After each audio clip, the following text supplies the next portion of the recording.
But very close second to aptitude is attitude. We have to have the right attitude in people. They need to be able to understand the challenges that we deal with day to day in our client interactions, and be able to um, rise up to the challenge, take care of our customers' needs. It could be a variety of different needs that they run into. It might be related to the specific application that they are using, the design and development, the future, the enhancement that they are looking for, something related to implementation, just interactions that we need to have going on smoothly with the customer. It could be any number of those things. So we need people to be versatile, be able to juggle roles. Okay, I can't have person say, I will only do this. I'm a designer and I only do design. Yeah, that may be your strength, yes, but we need people that are able to do multiple different things. It's all the more, I think you will hear this from other companies also. That is a very important trait to have. So in a software company especially, there are several functions that are becoming more and more important. Product marketing. If you have the marketing flavor, sales flavor, then you will need to understand how the product works, how is it being pitched, how does it address a business problem. So that's product marketing. Then there's product management. Product management is all about, you have a product. Now you need to figure out how is it being abstracted. You know what abstraction means? Taking a product and making it applicable to a variety of different situations across different customers, across different industries. So that's abstraction. That's a skill. That's a discipline around it. Product management is another important characteristic. So that is another competency. Then the other competency we need to be very clear about is being able to support our customers in any stage of their implementation. They may be in the early stages, maybe in the smooth running application, or it may be in the later stages. It's a very stable, very mature application, but now we are talking about taking it to the next level. So it could be in any of those stages, and we need to be able to support them in all these scenarios. So these are important competencies that we will need our people to have. And last but not the least, some level of communication ability that makes our customers feel comfortable that they're dealing with people that know what they're talking about, right? So communication, client interaction, client management is also important. So we look for all those different traits, and we have the flexibility to be able to work with somebody, understand the strengths and weaknesses, and be able to put you in those situations on those roles that best fit your profile. But at the same time, you need to be versatile. Okay. So I wanted to address that in terms of major themes I want to cover: who we are, what kind of things we look for, characteristics, and then how do we go from here. I think at the end of the session, depending on your schedules, I would like to have one-on-one conversations with you based on what you hear from me, and see how interested you are, where are you in your career path. I don't know when you guys are graduating or whatever, and see is there a fit? Is there something that we can explore going forward? That's another thing I want to cover. And I think you have to leave at 10 o'clock, right? Okay, maybe I'll start with you, and then if you guys have time, have the interest, I want to spend maybe 5-10 minutes with you. Okay, and then you feel free to ask me questions also. You know, it may not be a bad idea if we could just have a quick round of, that's me, in the same manner, if I can have maybe 1 minute or less from each of you to get an understanding of what kind of majors are represented here, date of graduation, things like that, that might help me. You want to start? Yeah, I'm You speak up. Okay, I'm Mithila Sivakumar, and I'm doing my master's in computer engineering. I'll be graduating next fall 2015. Okay. Are you all graduate students? Is there any undergrads here? No? Okay. And what is your undergrad in? Information technology. Okay. I'm Grad. I'm graduating in fall 2014. It's coming fall. I'm majors in computer science. Undergrad in electronics and telecom. I'm sorry, I didn't hear the last part. Undergrad in electronics and telecom. Okay. Okay. My name is Nandari, and I'm doing masters in computer science. I'll be graduating next undergrad in computer engineering. Okay. I am Aniket Khadi. I am currently pursuing Masters in Computer Science, and I will be graduating in fall 2015. Okay. Undergrad in computer science. No, Masters. Yeah, undergrad in Computer Engineering. I am Artya. I'm doing my master's. Aditya? Artya. Artya, actually, it's my. I'm doing my computer science, master's in computer science, my undergrad in computer science as well. I'm graduating fall 2015. Thanks. Okay. Yeah, I'm Santosh. I'm doing my master's in computer science and I did my undergrad in information technology. I'm graduating in spring 2015. Okay. I'm Saurabh Das. I'm doing my graduation in computer science. I did my undergrad in computer science and engineering as well. And I'll be graduating in May 2015. I'm Ravimbo. I did my undergrads in electrical engineering. Right now I am in computer science doing my master's. I'll be graduating hopefully May 2015. Well, hopefully. Planning to take the higher studies maybe, so that's why hopefully. Okay. Hey everyone, my name is Prateek Bedi. I have my undergrad in IT and I'm doing my master's in information technology management. I'm expected to graduate by December this year. December? Okay. So most of you are CS, yeah, I'm sorry, I missed you. My name is Aditya. I'm doing my master's in computer science. Undergrad in computer science. I'll be graduating in May 2015. Okay. So most of your CS grads and now CS majors, right? Except maybe a couple in IT. Okay. Anything specific that you are looking for? Anybody? Open floor here. Anything specific you're looking for in today's discussion? I want to make sure I cover that. Any questions, thoughts based on whatever you might have read, or just like you just came to hear what I have to say? Just a basic idea of What's that? just a basic idea of what the company is about and what type of role they're offering to their interns. Okay. Employment standpoint. Okay. Normally the technologies you work on and that we might have a chance to expose to. Okay. Okay. All right. So I'll touch on your point and then yours as well. See, technology-wise, we are agnostic. We work on multiple different technologies, but largely open source, okay, PHP, MySQL, Apache, that type of stack. But we also work quite a bit on Microsoft stack, and increasingly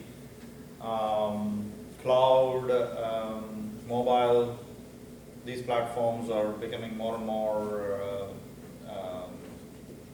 important for us, both from our core solutions and then standalone solutions also. So we work on iOS, Android, those platforms. And there's a lot of interplay also, interfaces, integration that we have to work on. So our products are primarily one of these two platforms, open source or .NET. But when we get into an implementation, then all bets are off. You have to be ready to take on anything. And that is that's another trait that we need to have. People, they need to be able to go back and forth between different platforms. As computer science graduate especially, your strength is in being able to understand the fundamentals, be able to, yeah, there are always specialists. You may have to specialize on one platform versus another, but you ought to be able to critically review multiple different platforms and be able to determine which platform suits what application best, things like that. That is actually your strength. That should be your strength. So my suggestion would be to be agnostic and be able to take on multiple different platforms that are thrown at you. After all, I mean, when it comes to language, it's a matter of syntax. I mean, I'm oversimplifying it, but that's what it really is. The fundamentals are important. The structure, data structures, and algorithms, databases. Those are fundamental concepts. If you have the fundamentals right, you can move from platform to platform. Yesterday night we had a long chat with our cloud hosting provider on architectures.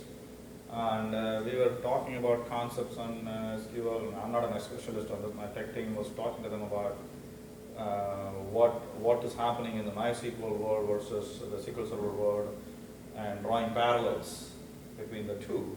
And those things become important when you are operating at that level. If you want to be doing architecture, you want to be doing engineering, these things become important. Yeah, there will always be specialists you can go and talk to, but at a foundational architecture level, you need to be able to mix and match different platforms. Okay. I'm not going to go through all these slides, but let me just give you a flavor for what we have. The key themes I want to touch on are we are a knowledge business. Business has evolved. We'll talk about a couple of case studies, and close with a couple of parting thoughts. I think I already talked about this. We started out in a consulting manner. So we worked with some of our client executives and developed strategies for them, and then that led to us developing these models that became software. Okay. So our focus areas have been all these different things: product and price planning, digital marketing, supply chain modeling, logistics distribution, labor planning. Okay. We heavily operate in the retailers and with retailers and manufacturers. We have our own models. Okay. This is what I told you before. We start with strategy, develop systems, and then we create solutions out of those. And these solutions invariably become software we take to market in a licensed manner, either in a SaaS model, mostly in a SaaS model. We'll develop a per user fee for a specific module that they access. Okay. So these are things I touched on earlier. Domain knowledge is important. Experience are drawn from different industries. We apply a lot of advanced concepts. All the theory that we learn. See, you are grasping a lot of theory here. And some of you, if you have statistical mathematics background, you've done a lot of things in linear regression and statistics that are increasingly applicable when it comes to analytics. It's amazing how simple techniques can yield so much value in enterprises.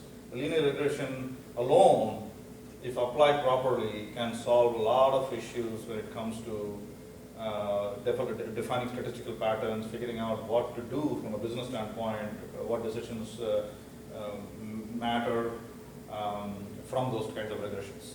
So we do quite a bit of that. Proprietary models and software, and then we're always talking to our customers. We're always consulting with our customers and giving them ideas and suggestions on things that they can do better. Okay. I'll skip that. We are growing. This particular presentation, when I first started putting this together, was all around analytics, of the importance of analytics. And this statement, you can't read it here, but they talk about, in G specifically, they talk about uncertainty becoming even more prevalent, and it is something that we have to accept and see how you deal with it.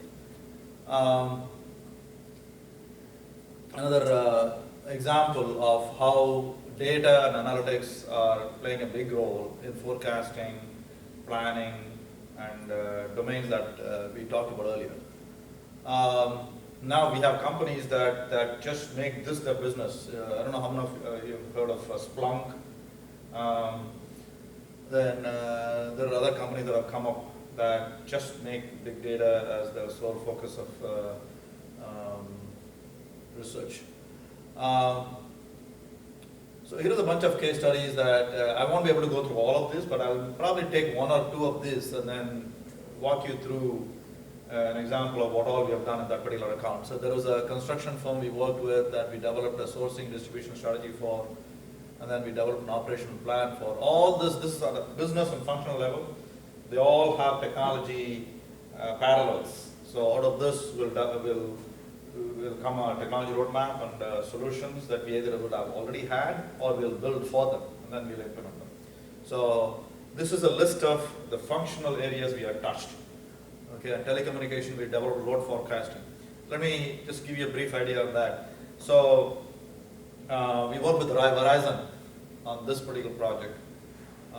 In the 5-state area in Michigan, Illinois, Indiana, Kentucky, more state I'm forgetting, but in that 5-state area, we work with them on figuring out how many calls they get on a daily basis for either repairs, line repairs, or new installs.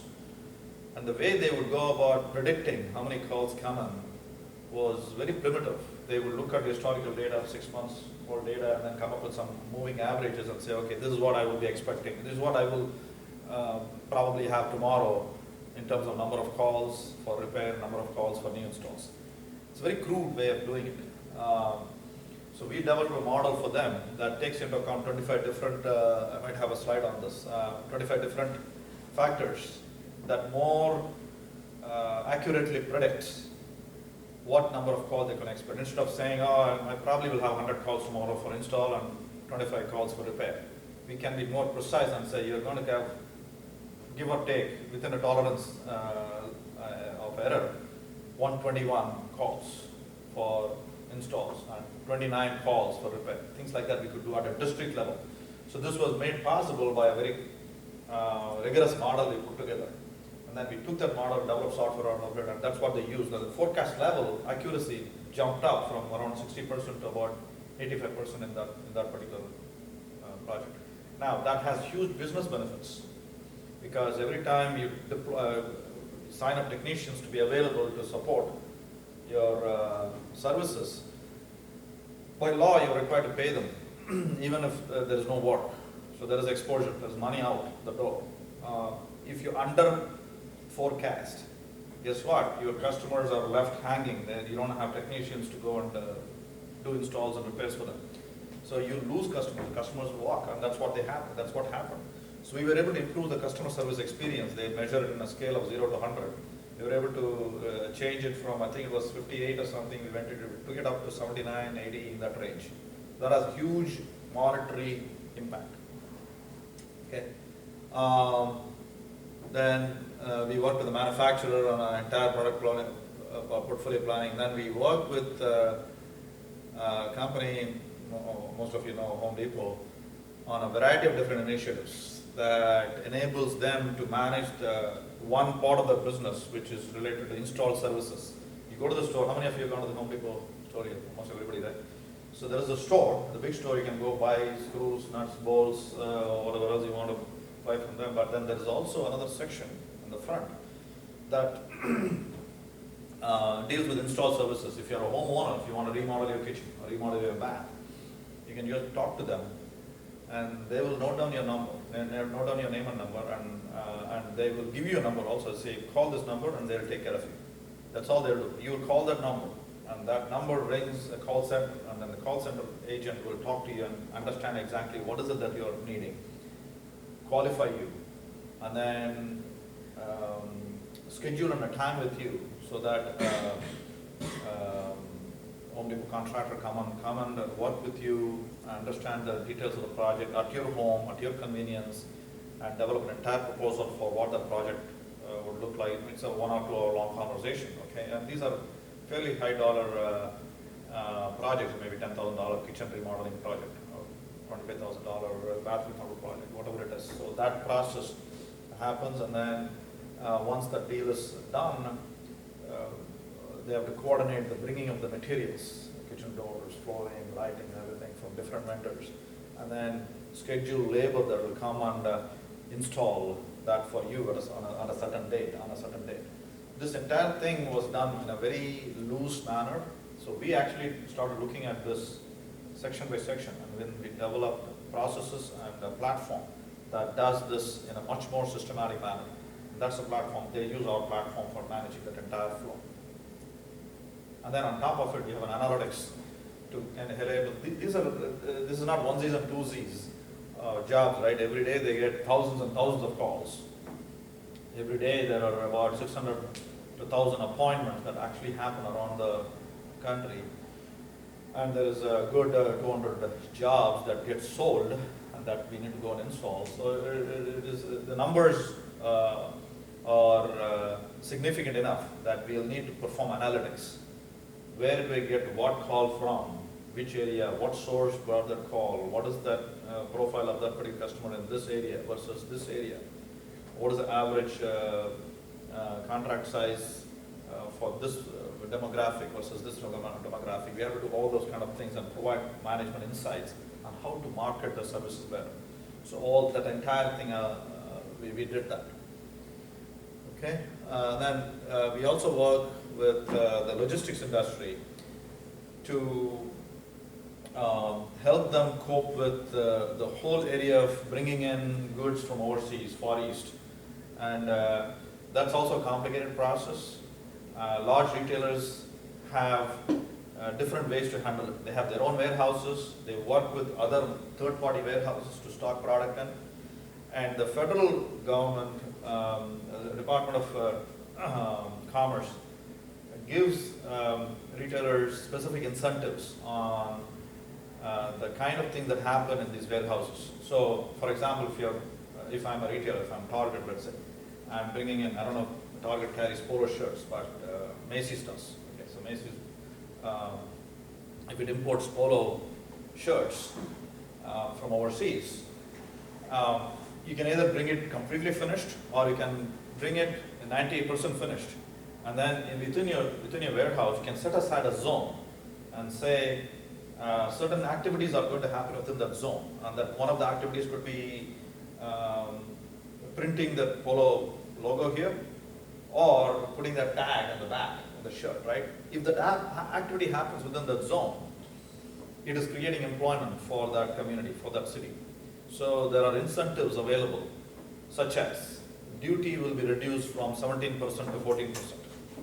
Normally the duty would be X percent that you have to pay because you're importing these goods, but because of this economic activity, well, that's getting created locally, they will reduce that duty. But that process, it may sound simple, but it is fairly complicated in terms of the forms you have to fill. You need to tell precisely the government how many came in, where did it come in, which zone did it get placed in, where did you send a particular batch, which store did it go to. All this statistics, all this data has to be provided in order for them to say, yeah, you followed all our requirements, you are eligible for this 3% reduction in duty, translates to X million dollars.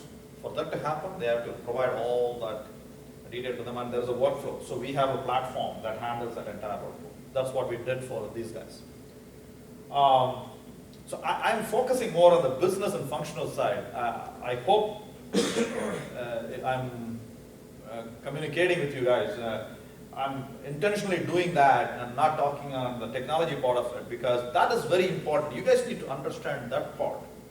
The technology will come. Are you all with me? Or am I talking Greek and Latin here? Am I making sense in terms of the functional and business aspect of what we are doing?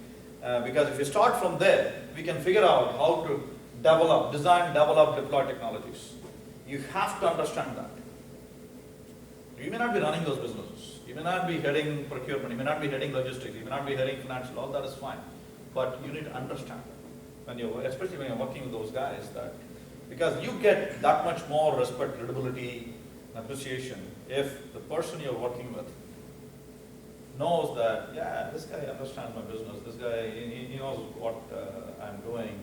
You don't have to know all that he did, but you need to know at least at some level.